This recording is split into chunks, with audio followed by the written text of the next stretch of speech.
Hello guys, welcome back to my YouTube channel. तो जो story आज हम डिस्कस करने वाले हैं उसका नाम है in the prison of repose, जो लिखी थी पॉलो कोएल्हो ने। तो अपना टाइम वेस्ट किए बिना हम अपनी स्टोरी को स्टार्ट करते हैं।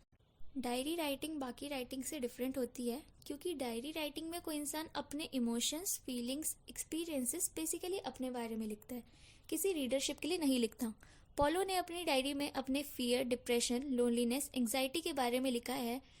20 जुलाई को उन्होंने 5 एंट्री लिखी है। 20 जुलाई से स्टार्ट होता है सुबह के 8 बजे से लेकर शाम के 7:20 तक, और हर एंट्री में 1 से 2 पैराग्राफ हैं। 20 जुलाई को ये सुबह 8 बजे उठते हैं और इन्हें तैयार होने के लिए बोला जाता है।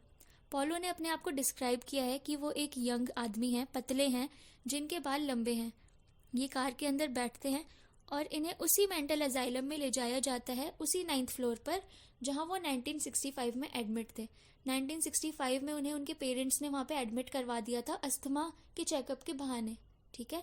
और 28 दिन बाद उन्हें वहां से छोड़ा गया था। तो अब इनको वापस से वहीं ले जाया जा रहा है। अब इनको वापस से इसीलिए वहां भेजा जा रहा है क्योंकि एक रात पहले ये अपनी गर्लफ्रेंड के साथ नाइट आउट पे गए थे और इनके फादर ने स्ट्रिक्टली नाइट आउट के लिए मना कर रखा था। अब जब पॉलो वापस आए तो उनको घर के बाहर ही लॉक कर दिया उनके फादर ने, और इसकी वजह से अगली सीन क्रिएट हुआ। पॉलो को रिग्रेट होता है कि वो वापस लौट कर ही क्यों आया। फिर पॉलो मेंटल असाइलम के 9th फ्लोर पर जो उनके रूममेट्स हैं उनके बारे में बताते हैं कि वो लोग बहुत ज़्यादा सैड हैं, वो हंसना ही भूल गए हैं, उनको कोई होप नहीं है और अब वो डेथ से बहुत ज़्यादा ऑब्सेस्ड हो चुके हैं। फिर वो अपने एक और रूममेट के बारे में बताते हैं कि वो इस हॉस्पिटल में 2 साल से हैं और वो बहुत ज़्यादा खुश हैं, वो अपनी सिचुएशन से भी खुश हैं। उन्होंने सब कुछ एक्सेप्ट कर लिया है, उन्होंने अपनी रियलिटी को एक्सेप्ट कर लिया है।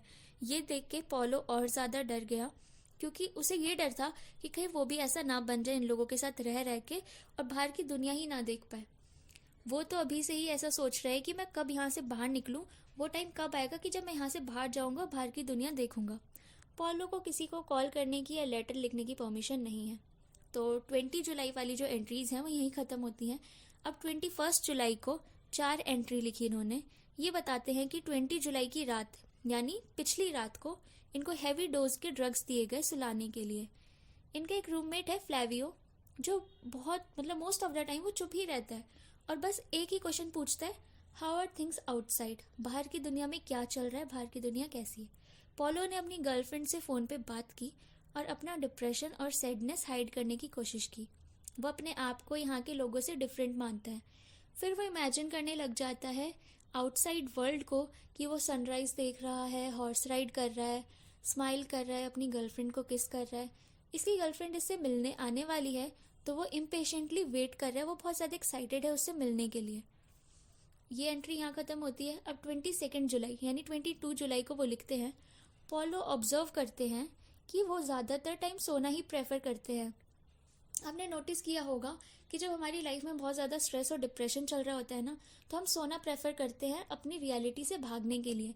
तो एग्जैक्टली पॉलो भी वही कर रहे हैं, वो अपनी रियलिटी एक्सेप्ट नहीं करना चाहते, इसीलिए वो सोना प्रेफर करते हैं। वो अजाइलम में इतनी बुरी कंडीशन में है। फिर वो अपनी और फ्लैवियो की कॉन्वर्सेशन के बारे में बताते हैं कि फ्लैवियो ने कई बार सुसाइड अटेम्प्ट करने की कोशिश की क्योंकि ये अपने लवर से अलग नहीं रह सकता। फ्लैवियो का एक लवर है जो कि लड़का है, बट उसमें फेमिनिन क्वालिटीज़ हैं, वो उससे अलग नहीं रह सकता, इसीलिए फ्लैवियो ने कई बार सुसाइड अटेम्प्ट करने की कोशिश की। अब 23 जुलाई को इसमें बस सिंगल एंट्री है। पॉलो खुश है क्योंकि वो अपनी गर्लफ्रेंड से बात कर पाए जो मंडे को उनसे मिलने आने वाली थी। 24 जुलाई संडे का दिन है। वो बहुत ज़्यादा लोनली फील कर रहा है, उसको अपनी लाइफ वर्थलेस सी फील हो रही है। वो कहता है उसका हर दिन एक जैसा है, रोज़ सेम स्केड्यूल, कुछ भी नया नहीं है। वो आउटसाइड वर्ल्ड से खुद को कनेक्ट करने के लिए अपने पास अपनी गर्लफ्रेंड की फ़ोटो रखता है और सिगरेट पीता रहता है।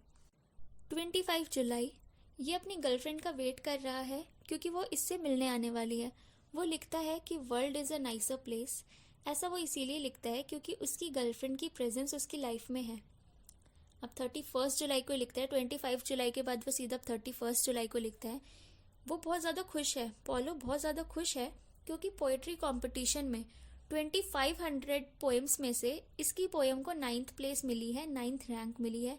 तो इसीलिए पॉलो बहुत ज़्यादा खुश है। वो सोचता है कि काश मैं बाहर होता तो मैं अच्छे से सेलिब्रेट कर पाता, पर मैं यहाँ रह के कुछ भी नहीं कर सकता। अब 6 अगस्त ये रैनी को, जो कि इसकी गर्लफ्रेंड है, इसकी गर्लफ्रेंड का नाम रैनी है, उसको बहुत ज़्यादा मिस कर रहा है। वो सोचता है कि काश रैनी मेरे साथ होती। इंसुलिन और इलेक्ट्रिक शॉक की वजह से वो अपना ओरिजिनल सेल्फ लूज़ करता जा रहा है, वो अपनी आइडेंटिटी लूज़ करता जा रहा है। इसको डर है कि कहीं ये अपने आप को खो ना दे, अपनी पर्सनैलिटी, अपनी आइडेंटिटी ना खो दे। 7 अगस्त पोलो बताते हैं अपनी और डॉक्टर बेंजामिन के कॉन्वर्सेशन के बारे में। डॉक्टर बेंजामिन पोलो से पूछते हैं कि आखिर क्या मिला तुम्हें टेरेसोपोलिस की ट्रिप से। पोलो टेरेसोपोलिस गए थे अपने पेरेंट्स के अगेंस्ट जाके, क्योंकि उनका वहाँ पे एक प्ले होने वाला था एजलेस यूथ नाम का। पोलो प्ले राइट होने के साथ साथ उस प्ले में एक्टिंग भी कर रहे थे। इस हार्मलेस ट्रिप को डॉक्टर बेंजामिन ने जानबूझकर नेगेटिव वे में देखा और पोलो को बोला कि तुम्हारी लाइफ का एक ओनली पर्पस है अपनी एक इमेज बनाना, जो कि एक फॉल्स इमेज है और किसी काम की नहीं है। You are nothing. Electric shock और इंसुलिन पोलो को ज़्यादा आज्ञाकारी बनाने के लिए डॉक्टर की ओनली प्रिस्क्रिप्शन है। डॉक्टर्स का मानना यही है कि इसको इलेक्ट्रिक शॉक दो, इसको इंसुलिन दो, इसी से ये सुधर जाएगा, इसका ये राइटर बनने का भूत तभी उतरेगा। 14 अगस्त फादर्स डे है। पोलो अपने फादर के लिए पोएम लिखते हैं। वो अपने पापा को बहुत ज़्यादा मिस कर रहे हैं। वो लिखते हैं कि डैड, ना ही मैं आपको कुछ दे सकता हूँ और ना ही कुछ कह सकता हूँ। अब आप पहले जैसे नहीं रहे, आप भी रो रहे हैं मेरे लिए, क्योंकि मैं यहाँ अजाइलम में हूँ और आज फादर्स डे है। आप बहुत ज़्यादा डिसअपॉइंटेड होंगे मुझसे कि मैंने आपको इतना दुख दिया। मैं आपको आंसू और अफसोस के अलावा कुछ नहीं दे सकता। 23 अगस्त ये पोलो के बर्थडे से पहले वाला दिन है। अब पोलो को 33 डेज हो गए हैं अजाइलम में। 33 डेज से एक बार भी सन नहीं देखा और बाहर की दुनिया नहीं देखी, बट वो अभी भी ऑप्टिमिस्टिक रहने का ट्राई कर रहे हैं। वो पॉजिटिव साइड अभी भी देख रहे हैं, होप लूज नहीं कर रहे। वो सोच रहे हैं कि हो सकता है कि मैं जल्दी यहाँ से बाहर निकल जाऊँ। 1 सितंबर अब दिन से महीने हो गए हैं पोलो को अजाइलम में रहते रहते। इसने सोचा था कि शायद पहले की तरह इस बार भी जल्दी छोड़ देंगे, जैसे पहले 28 दिन में छोड़ दिया था, तो इन्होंने सोचा शायद इस बार भी जल्दी छोड़ देंगे, पर ऐसा नहीं हुआ।